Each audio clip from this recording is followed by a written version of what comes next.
Israeli forces are carpet bombing Zabalia in northern Gaza, killing and wounding several Palestinians, media reports say. The attack came after Israel launches a new ground assault there, months after announcing Hamas had been dismantled in the area. Officials from the European Union and the United Nations warn against a major ground assault on Rafah after the Israeli military expands evacuation order for the city, sheltering 1.4 million Palestinians.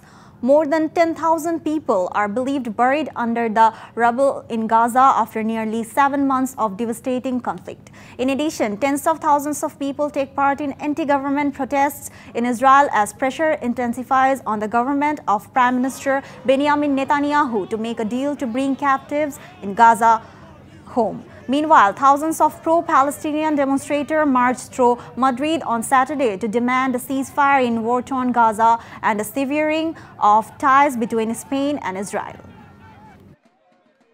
1, 2, 3 ঢাকায় জমি জিতে নিন 100% cashback সহ 20 কোটি টাকার পুরস্কার।